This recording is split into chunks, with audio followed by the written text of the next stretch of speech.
আসসালামু আলাইকুম।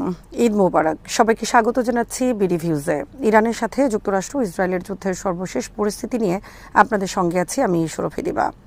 ইরানের উপর যুক্তরাষ্ট্র ও ইসরায়েলের আগ্রাসনের পর ইসরায়েলিদের জন্য ভয়াবহ সময় ছিল গত রাত্রি। নেতানিয়াহু বলেছেন তাদের একটি কঠিন সন্ধ্যা পার করতে হয়েছে। এই প্রথম সুনির্দিষ্টভাবে ইসরায়েলের ডিমানো পারমাণবিক স্থাপনায় আঘাত এনেছে ইরান। একই সাথে আঘাত হানা হয় আরও কয়েকটি শহরে। এতে বহু ইসরায়েলি হতাহত হয়েছে। একসাথে এত বিপুল সংখ্যক মানুষ যুদ্ধের পর আর কখনো হতাহত হয়নি। পারমাণবিক স্থাপনার হামলার ঘটনাস্থলে ৩৯ জন আহত হওয়ার কথা স্বীকার করেছে ইসরায়েল।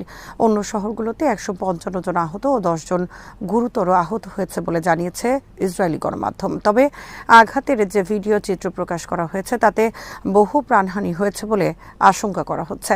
ইরানের দাবি এতে ২০০ জন নিহত হয়েছে। এছাড়া ডিমানো পারমাণবিক কেন্দ্রের কতটা ক্ষয়ক্ষতি হয়েছে সে ব্যাপারে কোনো তথ্য প্রকাশ করছে না ইসরায়েল। যুক্তরাষ্ট্র ও ইসরায়েলের যুদ্ধ বিমান ইরানের নাতানজে পারমাণবিক স্থাপনায় হামলার কয়েক ঘণ্টার মধ্যে ইসরায়েলের পারমাণবিক স্থাপনায় মিসাইল হামলা চালায় ইরান।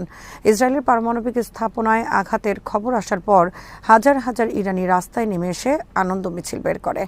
ইরানের ইসলামী বিপ্লবী গার্ড বাহিনী আইআরজিসি জানিয়েছে তাদের সর্বশেষ ছোড়া ক্ষেপণাস্ত্রগুলোতে ইসরায়েলের আরাদ, ডিমোনা, ইলাত, বীরশেবা ও কিরিয়াত গাদ শহরের সামরিক স্থাপনা এবং নিরাপত্তা কেন্দ্রগুলোতে আঘাত এনেছে।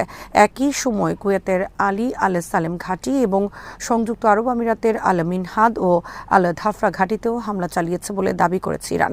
তাদের দাবি এসব হামলায় ২০০ জনের বেশি মানুষ নিহত হয়েছে। আল জাজিরার খবরে বলা হয় দক্ষিণ ইসরায়েলে ইরানের অন্তত ২টি ক্ষেপণাস্ত্র হামলা প্রতিহত করতে ইসরায়েলি বিমান প্রতিরক্ষা ব্যবস্থা ব্যর্থ হয়েছে। এর ফলে আরাদ ও ডিমোনায় শতাধিক মানুষ আহত এবং কয়েক ডজন ভবন ধ্বংস হয়েছে। এই হামলার আগে আইআরজিসি এরোস্পেস ফোর্সের কমান্ডার ব্রিগেডিয়ার জেনারেল মাজিদ মুসাফি সন্ধ্যায় ঘোষণা করেন যে ইরান এখন ইসরায়েলের দক্ষিণ অঞ্চলের আকাশে ক্ষেপণাস্ত্র আধিপত্য বজায় রেখেছে। তিনি বলেন আজ রাতে আকাশ কয়েক ঘণ্টা ধরে আলোকিত থাকবে। নতুন কৌশল এবং উৎক্ষেপণ ব্যবস্থাগুলো ইসরায়েলি ও মার্কিন নেতাদের মনে ত্রাস সৃষ্টির জন্য ডিজাইন করা হয়েছে। এরপরই ইসরায়েলে এই ভয়াবহ হামলার ঘটনা ঘটে। এই হামলার পর ইসরায়েলের জাতীয় নিরাপত্তা মন্ত্রী ইতামার বেন গাভির বলেছেন তারা ইরানের সাথে যুদ্ধ চালিয়ে যাবেন এবং তাদের দমন করা হবে।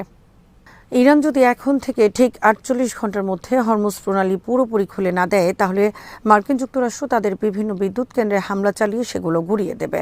আর শুরু করা হবে সবচেয়ে বড়টি দিয়ে। যুক্তরাষ্ট্রের প্রেসিডেন্ট ডোনাল্ড ট্রাম্প ইরানকে এভাবে নতুন